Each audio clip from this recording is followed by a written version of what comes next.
Assalamualaikum warahmatullahi wabarakatuh. Apa kabar rekan-rekan mahasiswa? Terkhusus untuk mata kuliah Etika Hukum Bisnis, pada kesempatan yang berbahagia ini kembali bertemu dengan saya sebagai dosen kamu yang mengampu mata kuliah Etika Hukum Bisnis. Dan alhamdulillah ini merupakan materi terakhir kita di masa pandemi COVID-19. Kita sudah beberapa kali melakukan proses pembelajaran dan ini adalah pembelajaran yang tidak salah 6 kali ya dengan metode dalam jaringan. Oke, untuk materi terakhir ini adalah materi tentang studi kasus. Mengapa ini penting? Karena agar ilmu kita bermanfaat, tentunya ilmu yang kita sudah pahami dan kita kuasai harus bisa dikaitkan dengan kasus-kasus yang terjadi di lapangan. Baik, ini ada beberapa contoh yang ingin saya ungkap ya, terkait dengan contoh-contoh kasus pelanggaran hukum bisnis yang nanti tentunya tugas Anda adalah mencari contoh-contoh pelanggaran hukum bisnis yang tentunya tidak copy paste dari apa yang saya sampaikan di sini, tetapi mencari studi kasus yang lain. Di video ini saya hanya memberikan beberapa contoh ya. Nanti Anda akan mencari contoh-contoh yang lain dan tentunya dikirim seperti biasa di Smart Learning kita. Oke, contoh yang pertama adalah pelanggaran etika bisnis terhadap prinsip pertanggungjawaban. Ini merupakan sebuah perusahaan PJTKI ya di Jogja. Dia melakukan rekrutmen ke tenaga baby sister yang akan disalurkan tentunya ke luar negeri sebagai TKI. Di dalam pengumuman dan perjanjian dinyatakan bahwa perusahaan berjanji akan mengirimkan calon TKI setelah 2 bulan mengikuti training yang dijanjikan ya. Jadi maksudnya setelah 2 bulan mengikuti training, mereka akan dijanjikan dikirim ke negara-negara sesuai dengan tujuannya. Kemudian ya, bahkan perusahaan menjanjikan bahwa segala biaya yang akan dikeluarkan pelamar akan dikembalikan jika mereka tidak jadi berangkat ke negara tersebut. Ya. Sebutlah BD sebagai nama samaran. Yang tertarik ya dengan tawaran tersebut langsung mendaftar dan mengeluarkan biaya sebanyak 7 juta rupiah untuk ongkos administrasi, pengurusan visa dan paspor. Namun setelah 2 bulan di training, si BD ini tidak kunjung diberangkatkan. Bahkan hingga 1 tahun tidak ada kejelasan. Ya. Ketika dikonfirmasi, ternyata perusahaan PJTKI itu selalu berkilah dengan alasan karena adanya penundaan. Begitulah seterusnya. Ya, dari kasus ini disimpulkan bahwa perusahaan PJTKI tersebut telah melanggar prinsip pertanggungjawaban dengan mengabaikan hak-hak si BD sebagai calon tenaga kerja yang seharusnya diberangkatkan ke negara tujuan untuk bekerja. Dalam hal ini ya, dalam contoh kasus ini, pelanggaran yang terlihat sangat jelas adalah penipuan terhadap tenaga kerja. Ini penegakan hukum dalam bidang ketenagakerjaan tersebut telah sesuai dan telah diatur dalam Undang-Undang Nomor 13 Tahun 2003 tentang Ketenagakerjaan. Dan juga ada di Undang-Undang Nomor 1 Tahun 70 dan Undang-Undang Nomor 3 Tahun 92. Jadi dalam kasus ini BD mendapatkan satu perlakuan yang tentunya tidak benar ya oleh perusahaan penyalur tenaga kerja dengan menjanjikan untuk bisa bekerja setelah di training, karena si BD tadi sudah membayar sebesar 7 juta rupiah. Ini kita sebut dengan pelanggaran etika bisnis terhadap prinsip pertanggungjawaban. Kemudian untuk kasus kedua ya, kita ungkap kasusnya perbedaan gaji oleh PTF, sebut saja PTF ya. Jadi kasusnya begini, karyawan PTF mogok disebabkan indeks standar gaji yang diterapkan oleh manajemen pada operasional PTF ya di seluruh dunia tidak sesuai dengan standar yang sudah ditentukan oleh regulator ya. Jadi para pekerja ini mogok ya, karena diketahui karyawan mereka mengetahui bahwa gaji mereka tidak seharusnya sejumlah itu gitu. Artinya mereka mogok ya, karena mereka mendapatkan gaji yang rendah dari si PTF tadi. Padahal di negara-negara lain dengan level yang sama, dengan jabatan yang sama, gajinya lebih besar ya. Sebutlah misalnya gaji sekarang per jamnya adalah 1,5 US dollar ya. Padahal di negara-negara lain bisa lebih besar begitu ya, bisa mencapai 15 US dollar.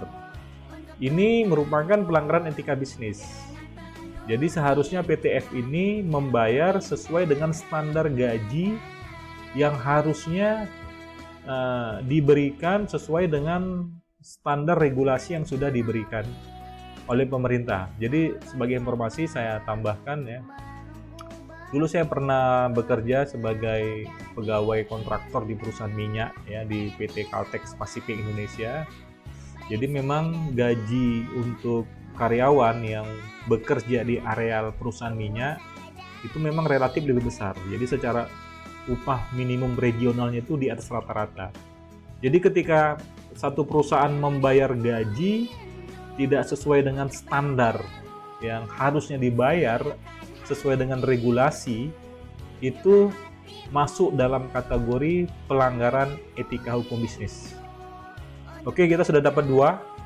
Yang pertama adalah persoalan penyaluran tenaga kerja yang tidak jadi setelah membayar 7 juta. Kemudian yang kedua adalah perbedaan gaji ya antar satu perusahaan dengan perusahaan yang lain, padahal dengan standar operasional dan standar regulasi yang sama. Oke, kita masuk berikutnya di sindikat maklar tanah. Oke.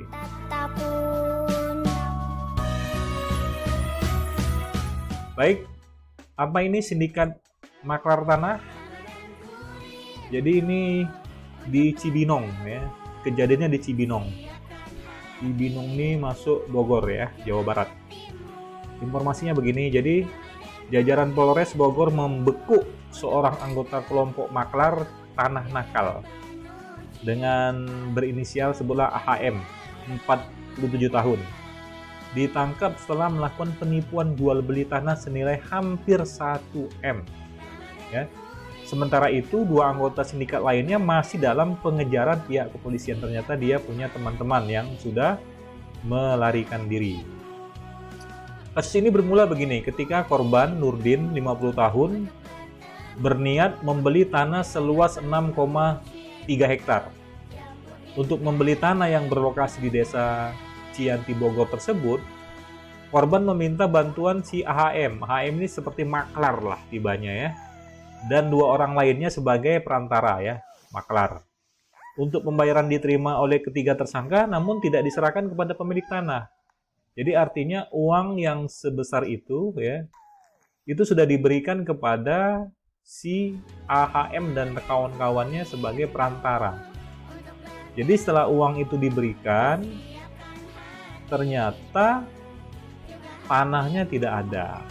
Ya, jadi ini merupakan satu bentuk pelanggaran hukum bisnis dan ini masuk dalam ranah pidana ya. Jadi dalam ketentuan hukumnya itu terkena di KUHP di pasal 378 Kitab Undang-Undang Hukum Pidana ya.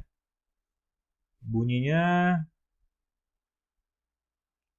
kasus ini ya, nanti untuk isi dari 378 ini Anda bisa buka sendiri lah ya, atau bisa mencari di Google. Tapi intinya ini tentang penipuan ya. Jadi dijerat di 378 KUHP ini tentang penipuan. Jadi dengan ancaman 4 tahun penjara. Jadi inti masalahnya begini. Jadi kalau misalnya Anda membeli sebuah barang melalui perantara orang lain ya, barang itu kan bisa berupa macam-macam ya. Kalau dalam kasus ini adalah masalah tanah. Jadi kita harus hati-hati dengan orang tersebut, benar nggak ada barangnya. Jangan sampai kita sudah memberikan sejumlah uang, ternyata barang tersebut tidak ada. Ini yang disebut dengan pelanggaran ya secara etika hukum bisnis dan masuk pidana penipuan. Oke, kita sudah punya 3 kasus. Sekarang kita tambah kasus yang keempat. Bank Mega dilaporkan Hakim PN, Jaksel ke MA dan KY. Oke, ini kasusnya apa? Jadi kasusnya begini ya. PT Bank Mega akan melaporkan Majelis Hakim Pengadilan Negeri Jakarta Selatan ke Hakim Pengawas di Mahkamah Agung MA dan Komisi Yudisial. Pasalnya kenapa? Menurut manajemen Bank Mega, Majelis Hakim tersebut mengeluarkan putusan yang bertentangan dengan putusan perkara tindak pidana korupsi atau tipikor. Jadi isi putusan perdata Majelis Hakim itu bertentangan dengan bunyi amar putusan Pengadilan Tipikor Bandung yang mengadili perkara yang sama dengan putusan para terdakwa bersalah dan dihukum untuk mengganti kerugian pada negara CQ PT LU Nusa, PT El Nusa Tbk ya. Jadi kalau kita lihat bagaimana konstruksi kasus ini, jadi putusannya begini. Majelis Hakim yang diketuai oleh Ari Jiwantara antara lain menghukum PT Bank Mega untuk mengembalikan dana kepada PT El Nusa sebesar 111 M yang disalahgunakan para terdakwa dalam kasus tersebut. Jadi Gatot mengatakan ya, maksudnya Gatot ini adalah humasnya PT Bank Mega ya. Ini bertentangan dengan putusan Pengadilan Tipikor Bandung yang telah menghukum para terdakwa tindak pidana korupsi. Jadi begini, jadi Bank Mega ini punya karyawan. Karyawan ini kemudian menyalahgunakan jabatannya, mungkin bekerja sama dengan nasabah, kemudian proses pencairan dana untuk bisnis dan lain-lain. Terjadilah suatu persekongkolan, kemudian ternyata diketahui itu ada motif korupsi di dalam proses pencairannya dan kemudian dia ditahan dan ditangkap, dipidana. Tetapi ada putusan baru dari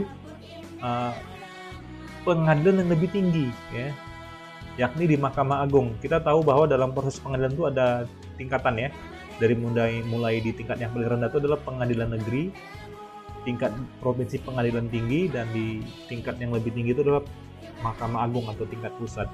Jadi putusan itu bertentangan dengan putusan yang sebelumnya. Jadi dalam hal ini Bank Mega merasa dirugikan karena diminta untuk mengganti. Disinilah bisa jadi mungkin Hakim PN ini ya melakukan satu tindakan unprofesional atau menyalahgunakan jabatannya sebagai hakim. Tapi kita tidak tahu bagaimana sesungguhnya dalam kasus ini. Yang terpenting dalam kasus mata kuliah kita, ternyata permainan-permainan dalam hukum bisnis ini juga itu terjadi di pengadilan. Karena pengadilan itu bisa memutuskan satu perkara, baik bersifat perdata maupun pidana. Jadi bisa dibalik ya, sesuatu yang salah menjadi benar, satu yang benar menjadi salah. Jadi saya kira dengan pengetahuan ini kita harus bisa pahami juga ketika kita ada masalah hukum, hati-hati juga dengan sistem peradilan yang ada di Indonesia yang memang sangat korup dan mudah dipengaruhi oleh uang. Makanya banyak sekali pengusaha-pengusaha nakal itu berani melakukan tindakan-tindakan pidana dan pelanggaran hukum bisnis karena mereka tahu bahwa nantinya di pengadilan mereka bisa menang. Karena mereka bisa membayar hakim, bisa membayar jaksa, dan membayar penegak ataupun aparat hukum lainnya. Tapi sekali lagi ini yang saya katakan adalah oknum ya, oknum. Baik, nanti tugas Anda adalah membuat contoh kasus di resume, ditulis di kertas folio dan dikirim, difoto, dikirim ke email saya yusriadi@dosen@gmail.com. Oke, terima kasih. Mudah-mudahan tetap semangat ya di bulan puasa, walaupun di tengah pandemi COVID, kita tetap belajar dan tetap mendapatkan pengetahuan. Demikian. Assalamualaikum warahmatullahi wabarakatuh.